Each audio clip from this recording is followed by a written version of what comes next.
मोहम्मद अय्याश था। हमारे नबी के बारे में जिसके हया का और शर्म का आलम यह था कि एक औरत ने अपना हाथ बढ़ाकर कहा था कि मुझसे हाथ मिला लीजिए, अरे अल्लाह के नबी, मैं आपके हाथ पर हाथ रखकर बैत करना चाहती हूँ कि मैं शिर्क नहीं करूंगी, चोरी नहीं करूंगी, जिना नहीं करूंगी। अल्लाह के रसूल से सहाबा हाथ मिला रहे थे, ऐसे हाथ पे हाथ रखकर बैत कर रहे थे कि मैं शिर्क नहीं करूंगा, चोरी नहीं करूंगा, जिना नहीं करूंगा, जुआ नहीं खेलूंगा, शराब नहीं पीऊंगा। तो औरतों ने समझा कि शायद हाथ मिलाना जरूरी है बैत के लिए, तो एक औरत ने पर्दा उठाकर ऐसे हाथ बढ़ाया और कहा कि मुझसे हाथ मिलाइए, मैं भी बैत करती हूँ कि चोरी नहीं करूंगी, शिर्क नहीं करूंगी, जिना नहीं करूंगी, शराब नहीं पीऊंगी। तो अल्लाह के नबी ने जब उस हाथ को देखा तो आपने चेहरा फेर लिया और फरमाया, औरत, आए खातून, हाथ तो अंदर कर ले, मोहम्मद रसूलुल्लाह किसी औरत का चेहरा तो दूर, उसकी हाथ की हथेली भी देखना गवारा नहीं करता। जिसकी हया और शर्म का यह हाल था। खराब मामला था उस वक्त भी, यही माहौल खराब करने की कोशिश उधर भी थी। का मोहम्मद अय्याश था। जिस नबी के पर्दे का यह हाल हो, हया और शर्म का यह हाल हो, उसके बारे में कहा जा रहा कि मोहम्मद अय्याश था।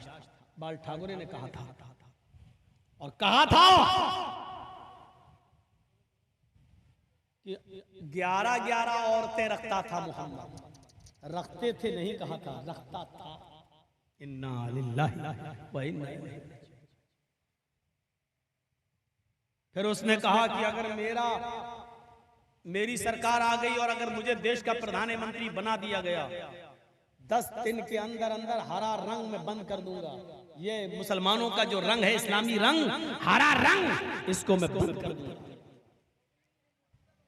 और तकरीर थी, देवबंदी, बरेलवी, शिया, सुन्नी, अहले हदीस, सारे मसलक के लोगों ने उसके खिलाफ एक जलसा किया था कि हमारे नबी की तौहीन हुई है, हमें कहना पड़ेगा। एक जलसा किया गया उसके खिलाफ, सब लोगों ने जमा होकर दिया। इत्तेफाक से मैं बंबई गया हुआ था, मेरे पास भी दावत आ गई कि आपको भी थोड़ा बोलना पड़ेगा। हमने कहा ठीक है, चलो बोल। वहां तकरीर करने के लिए जब मैं, तो मुझे उधर भी सबसे बाद में ढकेल दिया गया। ये मेरे साथ हमेशा होता रहा है। 17 साल से लेकर आज मेरी उम्र 42 साल हो रही है, आज तक मैं जहां भी गया हूं मुझे सबसे बाद ही में ढकेला गया। शायद मैं सबसे गिरे हुए इलाके का हूं, इसलिए मुझे गिरा हुआ टाइम दिया जाता है। तो मेरे भाई को अब मैं देख रहा हूं कि वहां सारे लोग बड़े अदब से बोल रहे हैं। बाल ठाकुरे जी को माफी मांगना चाहिए, यहां जी। और मुझे गुस्सा आ रहा था कि जब इसने इतना बुरा बोला है तो उसको जी जी क्यों कह रहे हैं। जितने मुल्ला मौलवी बैठे, ठाकुरे जी माफी मांगो। अरे भैया, माफी मांगने से क्या हो जाएगा? तुम कौन होते हो? उसने गुस्ताखी की नबी की शान में, तो तुम कौन होते हो माफ करने वाले? अगर वो माफी भी मांग ले तो बात यह होनी चाहिए थी कि उसको कानूनी तौर पर सजा मिलनी चाहिए, केस होना चाहिए और अरेस्ट होना चाहिए, और भारत का जो कानून कहता है उसके मुताबिक उसको सजा मिलनी चाहिए। माफी मांगने का तो सबने बोला। उस वक्त इमाम बुखारी साहब भी थे, वो आज तो अहमद बुखारी साहब हैं, इनके वालिद साहब थे अब्दुल्ला बुखारी साहब, उनका भी था। उन्होंने भी यही कहा था कि बहुत गलत बात हुई है, हमारे नबी की शान में गुस्ताखी हुई है, माफी मांगी जाए। लेकिन 17 साल की उम्र थी मेरी। कहते हैं कि ये उम्र बड़ी खतरनाक होती है।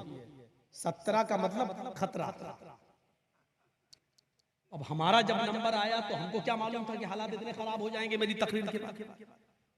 मैंने कहा कोई माफी आफी नहीं। मैंने कहा कि बाल ठाकुरे ने जो ये बोला है कि मेरा नबी अय्याश था, मोहम्मद अय्याश था, मैं पूछना चाहता हूं हिंदू धर्म के ठेकेदार बाल ठाकुरे से। मैंने जी भी कुछ नहीं कहा। मैंने कहा होगा, अपने घर का नेता है तू, आसमान से तू उसी तरह पैदा हुआ जिस तरह हम अपनी माँ के पेट से पैदा हुए हैं। बड़े कैसे हो गए? सब बराबर है, भारत का हर नागरिक बराबर दर्जा रखता है। तो मैंने कहा कि अगर 11 बीवी रखने वाला अय्याश हो गया तो मुझे ठाकुरे बताए महाभारत में लिखा है कृष्ण कन्हैया की 16,108 गोपियां थीं। कितनी थीं? 16,108। और कृष्ण जी उनके कपड़े उठाकर बरगद के पेड़ पे चढ़ जाते थे। जब वो नहाती थी किसी गंगा में तो कपड़े उतार के अंदर नहा रही हैं नदी में, कृष्ण जी ऐसे थे कि कपड़े उठा के चढ़ गए बरगद के पेड़ पे। अब तुम निकलो ऐसे ही बाहर। अब लड़कियां जब बाहर निकलती थी तो देखती थी कपड़े नहीं है। कृष्ण जी बांसुरी बजा रहे हैं पू करके वहां। अब लड़कियों की नजर पड़ती वहां तो कहती है ये तो कृष्ण जी हैं कपड़े। बोले मेरे पास आओ और कपड़े ले जाओ। ये महाभारत में लिखा, मैं क्या करूं? अब मैंने ये बयान करना शुरू कर दिया और वहां देख रहा हूं एक एक करके पुलिस वाले आते चले जा रहे हैं। अब मैं समझा कि सिक्योरिटी के लिए आ रहे हैं, मुझे क्या मालूम था ये पकड़ने के लिए आ रहे हैं। 17 साल की उम्र, इतना समझदारी नहीं थी। मैंने कहा बताओ, कृष्ण जी कह रहे हैं कि इधर आओ। तो लड़कियां मारे शर्म के एक हाथ ऊपर रख लिया, सीना छिपा लिया, एक हाथ शर्मगाह पे रख लिया ऐसे और चलने लगी कपड़ा लेने के लिए। तो किशन जी बोलते नहीं, दोनों हाथ छोड़ दो, ऊपर से हाथ हटाओ, नीचे वाला भी हाथ हटाओ, दोनों हाथ खोल कर आओ मेरे पास। मैंने कहा बाल ठाकुरे जी क्या कहोगे कृष्ण जी के बारे में? हमारे नबी ने तो हाथ की हथेली तक देखना गवारा नहीं की और मुकाबला कर रहे हो तुम हमारे नबी का, तकाबुल कर रहे हो हमारे नबी का कृष्ण जी से। 11 बीवी रख ली तो अय्याश और 16,108 रखता था, उसको क्या कहोगे? फिर मैं आ गया हरे रंग पर। मैंने कहा ठाकुर जी तुम क्या, तुम्हारे बाप, ये शब्द मेरा मौजूद है, तुम क्या तुम्हारे बाप भी हरा रंग बंद नहीं कर पाएंगे? हमने कहा कितनी हरी चीजों पर पाबंदी लगाओगे? तुम तो सब्जियां भी खाते हो तो हरे रंग की खाते हो। अल्हम्दुलिल्लाह तुम सब्जियां भी खाते हो तो वो भी इस्लामी रंग से रंगी हुई हैं। हमने कहा लौकी, परवल, पालक, मेथी, ये सारी चीजें जो खाते हो ये सारी सब्जियां हरे रंग से रंगी हुई हैं। हमने कहा आपके लाल रंग से रंगी हुई 2 ही 3 चीजें आती हैं, एक शलजम, एक टमाटर, एक गाजर। हमने कहा और भी कुछ लाल चीजें हैं जो हम लोग खाते हैं। अगर लाल रंग से इतना प्यार है तो तुम भी खाना शुरू कर दो। हमने तो वहां नाम भी ले लिया था, यहां नाम नहीं लूंगा, कभी कभी भरोसा उड़ भी जाता है। मैंने तो नाम भी ले लिया था, बस इतना ही बोल पाया था, आगे कुछ बोलने ही नहीं दिया, वहीं रोक दिया गया और हाथ में हथकड़ी डाल दी। उस वक्त में इतना और पतला दुबला था कि हथकड़ी भी निकल जाती थी हाथ से। तब उन्होंने पकड़ लिया कस के ऐसे, चलिए बांद्रा के थाने में हमको ले जाया गया, रात भर रखा गया। सुबह जेल पहुंचाने की तैयारी थी, पता चला नाबालिग है, मामला यहीं निपटा दो, निपटा दिया गया। दिलीप कुमार बेचारा रात ही में आए, 50,000 का मुचलका भरा, जमानत मिल गई, वहीं से छोड़ दिया गया। लेकिन दूसरे दिन मुझे जाना पड़ा ठाकुर जी के पास। उन्होंने कहा इसको लेके आओ। दिलीप कुमार हमको लेके वहां पहुंचे, गया, बहुत देर बात हुई, सिग्नेचर हुए, लिखा गया, हलफनामा बना, आज तक मेरे पास रखा हुआ है वो हलफनामा। वो लिखा गया, एग्रीमेंट हुआ, आज के बाद न तुम मेरे खिलाफ बोलोगे न हम तुम्हारे। हमने कहा हम जैसे मामूली लोगों के खिलाफ आप बोलिए, लेकिन इस्लाम के खिलाफ नहीं। हम ना आपके मजहब के खिलाफ बोलेंगे, ना आप हमारे धर्म के खिलाफ बोलेंगे। इस पे कंप्रोमाइज हुआ। उसके बाद वहां से चले। बाल ठाकुरे ने हमसे कहा कि मौलाना साहब, गंगा को माँ और गाय को माँ मानने में ऐतराज क्या है भाई? अगर माँ के पेट से बच्चा पैदा होता है, गाय भी बच्चा देती है, तो अगर माँ समान कह दिया जाए तो क्या दिक्कत है? हमने कहा कोई दिक्कत नहीं है, लेकिन ये बताइए कि फिर बकरी को और भैंस को आप बहन और बेटी का भी दर्जा नहीं देते? वो भी तो बच्चा पैदा करती है, वो क्या कुछ और पैदा करती है? शुद्ध दूध देती है गाय, अगर इसलिए वो माँ है तो भैंस भी तो दूध देती है। हमने कहा गाय अगर 5-6 किलो दूध देती है तो भैंस तो 10-12 किलो दूध देती है। हमने कहा अगर गाय माँ हो सकती है तो भैंस नानी क्यों नहीं हो सकती? हमें समझाने की कोशिश करो। वो कहता रे छोड़ो यार, गंगा को मैया क्यों नहीं मानते हो? हमने कहा गंगा को माँ इसलिए नहीं मानता हूँ क्योंकि हमारा अकीदा है कि माँ अपने बच्चे से बहुत प्यार करती है, वो माँ ही नहीं तो अपने बच्चे को मार डाले। कहता ये तो बात सही है, तो क्या गंगा मार डालती है? हमने कहा हाँ, जो तैरना जानता वो तो बच गया, जो तैरना न जानता वो ओम गणेशाय स्वाहा डूब के मर रहा है। सैलाब आ जाता है, कितनी गंगा पानी से जब भर जाती है तो गांव के गांव डुबो देती है और तबाह कर देती है, तमाम लोगों को बहा ले जाती है। वो माँ हो सकती है जो अपने बच्चों की जान ले ले? आप बताइए, इसको माँ का हो गया डाइन?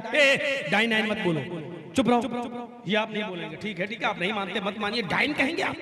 मैंने कहा मैं आपसे पूछ रहा हूँ कि जो अपने बच्चे की जान ले ले वो माँ है या डाइन? आप क्या कहेंगे? अच्छा ठीक है, चलिए कोई बात नहीं, छोड़ दिया। लाल बत्ती वाली गाड़ी में बिठाया और हमको वहां से कुरला जाना था, उसने हमें कुरला तक छुड़वाया, इज्जत किया, ऐसी बात नहीं है। तो उस वक्त भी माहौल खराब करने की कोशिश की गई, माहौल आज भी खराब करने की कोशिश की जा रही है। लेकिन फ़इन्न मअल उस्रि युस्रा, हर परेशानी के बाद आसानी। जो दिन आज है वो कल नहीं रहेंगे, होता है ऐसा। और ये आजाद के छोटे छोटे झटके ये आते हैं और आएंगे। हो सकता है कि अल्लाह तबारक व तआला ही की तरफ से हो कि तुम एक हो जाओ, तुम एक जहती अपने अंदर इत्तेफाक अपने अंदर पैदा कर लो, वरना तुम्हें इसी तरीके से काटा और मारा जाता रहेगा और तुम्हारी मस्जिदों को इसी तरीके से बर्बाद किया जाता रहेगा।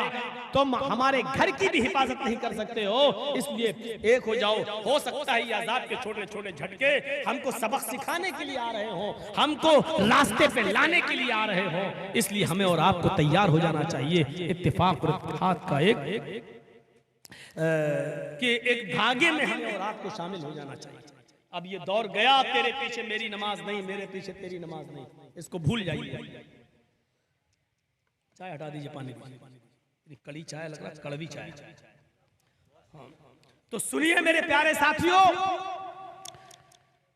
इस्लाम वो मजहब है जो दूसरों से भी कह रहा आओ एक ऐसे कलमे की तरफ जो हमारे और तुम्हारे दरमियान बराबर है। इसी तरीके से जैसे इस्लाम सबके लिए है,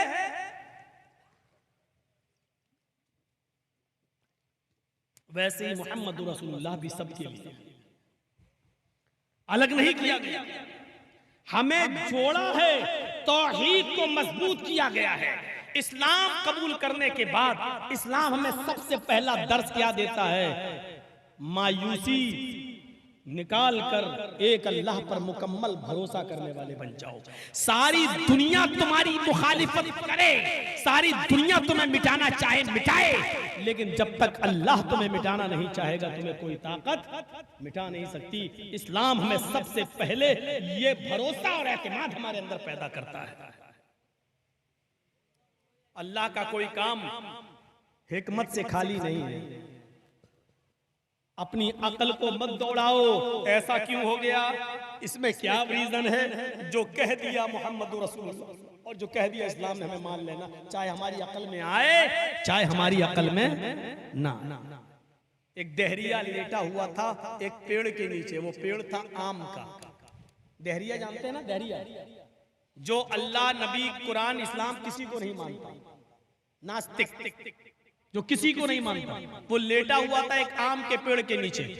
उसकी नजर खेत पर पड़ी, वहां तरबूज लगा हुआ था। उसने कहा देखो अल्लाह कितना बड़ा बेवकूफ है, देख रहे हैं आप। उसने कहा कि अल्लाह कितना बड़ा पागल है, जो छोटा फल था उसको तो ऊपर लगा दिया, और जो इतना बड़ा तरबूज है, इतना बड़ा फल है, उसको जमीन पे लगा दिया।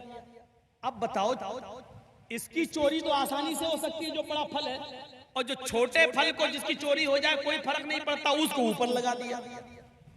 कितना बड़ा बेवकूफ है, अल्लाह से बड़ा तो कोई पागल ही नहीं है। इसलिए मैं कहता हूं अल्लाह है ही नहीं, अल्लाह नाम की कोई चीज ही नहीं। अगर अल्लाह होता तो तरबूज को ऊपर लगाता और आम को नीचे लगाता। अभी वो ये कह ही रहा था कि इतने में हवा चली, हवा थोड़ी सी तेज हुई, आम का पेड़ आम से टकराता है और एक आम टूटकर उसकी नाक पर गिरता है, चोट लगी उसको। वो कहता अल्लाह है। अब यकीन आ गया, वाकई उसने बिल्कुल सही किया है।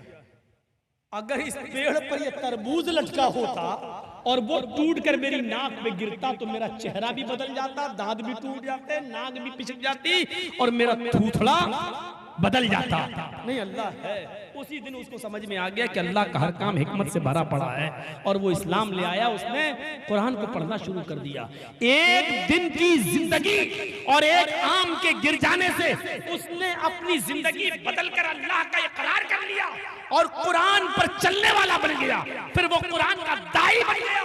लेकिन हमारी पूरी जिंदगी आज इस्लाम पे गुजरी है। हम आज ये नहीं समझ पा रहे हैं कि अल्लाह का पावर क्या है, अल्लाह की ताकत क्या है, बेटा कौन देता है, बेटी कौन देता है, रिस्क के दरवाजे कौन खोलता है, हमारे अनाजों में बारिश बरसाकर हमारे खेतों से अनाज कौन पैदा करता है, हमारी बिगड़ी हुई कौन बनाता है, हमारा मुश्किल कुशा कौन है, हमारा फरियाद दर्द कौन है, हमारी फरियादें सुनने वाला कौन है। आज पूरी जिंदगी हमारी 80-80 साल और 90-90 साल की इस्लाम के हालत में गुजर गई, लेकिन अभी तक हम अल्लाह के पावर और अल्लाह की ताकत को नहीं पहचान पा रहे हैं। ये हमारे जमाने का सबसे बड़ा अलमिया है, ये इस दौर का सबसे बड़ा दुख है, ये जमाने का सबसे बड़ा अलमिया है कि आज तक हम अल्लाह को कमजोर ही समझे बैठे हैं और हमने अल्लाह से ज्यादा पावर और अल्लाह से ज्यादा ताकत हमने अल्लाह की मखलूक और अल्लाह के बंदों को दे रखी है।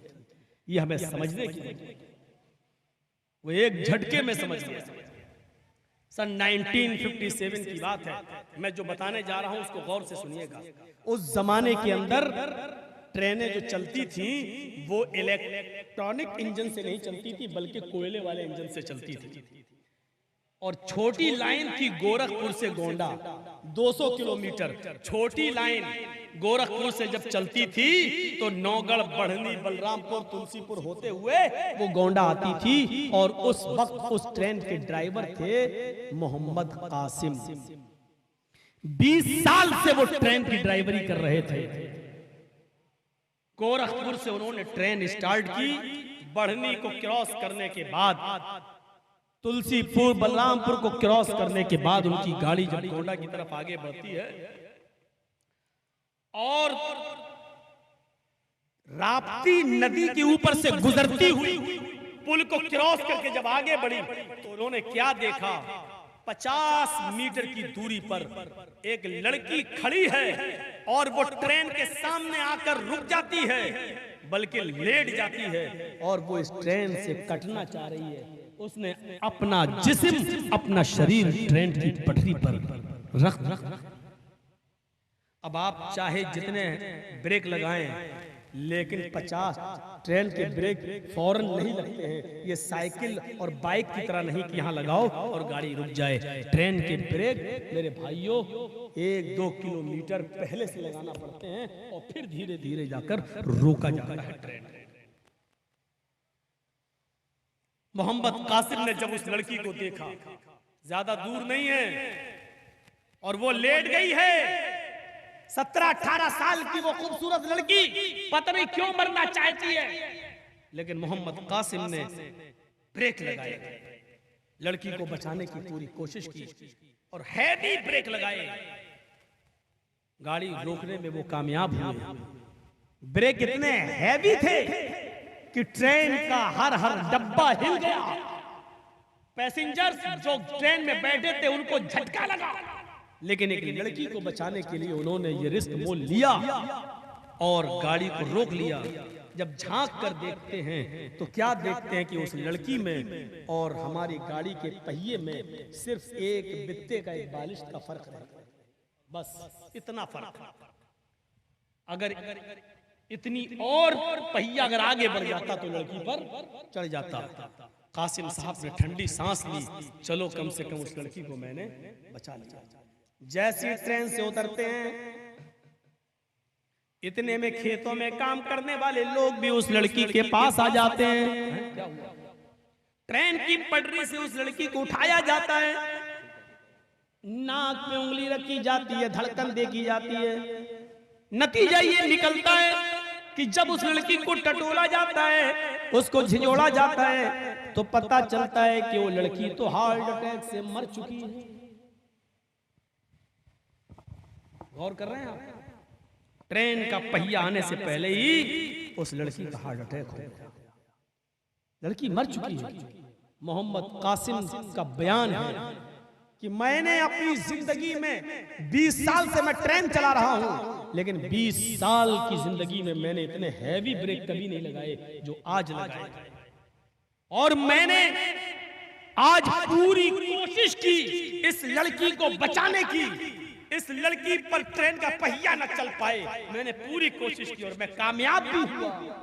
लेकिन आज मुझे पुख्ता यकीन हो गया कि मौत और जिंदगी का मालिक कोई इंसान नहीं है, वो तो अल्लाह की जात है। मैं बचाना चाहता था लेकिन लड़की को बचा नहीं सका, क्योंकि उसकी मौत का मुकद्दर तो अल्लाह पहले ही लिख चुका था। तो मेरे प्यारे साथियों, इतना याद रखिए कि मौत और जिंदगी, अगर आप किसी की बचाना चाह रहे हैं मौत जिंदगी, तो ये आपका काम नहीं है। और आप किसी की जिंदगी लेना चाह रहे हैं तो ये आपके हाथ में नहीं है। मोहम्मद कासिम ने बचाने की कोशिश की, ट्रेन रोक भी दी, पहिया चला भी नहीं है, उस चढ़ा भी नहीं है उसके ऊपर, लेकिन लड़की पहिया चढ़ने से पहले ही मर चुकी है, हार्ट अटैक हो चुका है। यानी तुम बचाना चाहो तो जरूरी नहीं कि तुम कामयाब हो जाओ। मा तशाऊना इल्ला अन यशा अल्लाह, जो तुम चाहो जरूरी नहीं कि वो पूरा हो जाए, जरूरी ये है अल्लाह चाहेगा वही पूरा होगा। मेरे भाइयों, ये तौहीद, ये रिश्ता, इस्लाम हमें सबसे ज्यादा इस रिश्ते से जोड़ता है। बैठिए, संजीदगी के साथ सुनिए, अभी कुछ और बातें आपके सामने आएंगी, सुनते जाइए। ये इस्लाम है जो सबसे ज्यादा आपको अल्लाह रब्बुल आलमीन से जोड़ता है, भरोसे को मजबूत करता है। आज हमारे खिलाफ जो षड्यंत्र रचे जा रहे हैं, हमें मारने की और प्लानिंग की जा रही है, फिर अल्लाह पर तवक्कुल करिए और भरोसा रखिए। इनके चाहने से कुछ नहीं होता है, इनके चाहने से कुछ नहीं होता है जब तक कि अल्लाह रब्बुल आलमीन न चाहे। इनके चाहने से कुछ नहीं होता है, बस हमें अपने आमाल की इस्लाह करने की जरूरत है। अपनी तौहीद को मजबूत रखिए और इस्लाम पर अमल करिए। इस्लाम सबका अमल करिए। जिस तरह इस्लाम सबका है, नबी भी सबके हैं। भागवत पुराण और कल की पुराण जो हिंदू धर्म के बहुत बड़े ग्रंथ माने जाते हैं और वेदों की तफसीर कहलाते हैं, इन पुराणों में बहुत से नबियों के आने का वर्णन मिलता है। तकरीबन 64,000 ऋषि और मुनि, 64,000 पैगंबर के आने का, लेकिन आखिरी नबी का नाम मोहम्मद बताया जाता है कि आखिर में जो नबी आएंगे उनका नाम मोहम्मद होगा। अज्ञान हेतु किरत मोह मदान्धिकारम नाशम विधायम हितदोदयते विवेकः। मोहम्मद नाम के एक आदमी, मोहम्मद नाम का एक पुरुष जन्म लेगा। मोह अज्ञान हेतु किरत, जिहालत को खत्म करेगा। मोह मदान्धिकारम, उसका नाम मोहम्मद होगा। अंधिकारम नाशम, उसके आने के बाद अंधेरा नाश हो जाएगा। मोह मदान्धिकारम नाशम, उसके आने के बाद अंधेरा मिट जाएगा। यानी मोहम्मद सल्लल्लाहु अलैहि वसल्लम के आने से पहले बहुत अंधेरा होगा। अरब के अंदर कितना अंधेरा था? जुआ ऐसा खेला जाता था कि लोग जुए में रकम हार जाते थे तो अपनी बिल्डिंग, अपना मकान जुए में लगा दिया करते थे, और जब मकान और बिल्डिंग भी जुए में हार जाया करते थे तो अपनी बीवी जुए में लगा दिया करते थे, और बीवी भी जुए में हार जाया करते थे तो अपनी पत्नी अपनी बेटी, जवान बेटी जुए में लगा दिया करते थे। शराब तो इतनी पीते थे, उनके घर में जब कोई बच्चा पैदा होता था तो माँ उसको अपना दूध नहीं पिलाती थी, बल्कि सबसे पहले खानदान की जो परंपरा थी, शराब की बूंदें, शराब के ड्रॉप, वो उस बच्चे के हलक में डाला जाता था। ये कहा जाता था कि बेटा, बड़े होने के बाद शराब पीना तेरा पैदाइशी हक है, क्योंकि इसकी आदत मैंने तेरे अंदर पैदा होते ही डाल दी है। ये अरब का एक मिजाज था, अरब के अंदर शराब का ये माहौल था कि पैदा होने के बाद बच्चे के गले में सबसे पहले खजूर या छुआरा चबाकर या शहद नहीं चटाया जाता था, बल्कि सबसे पहले शराब के ड्रॉप्स, शराब की बूंदें उसके गले में डाली जाती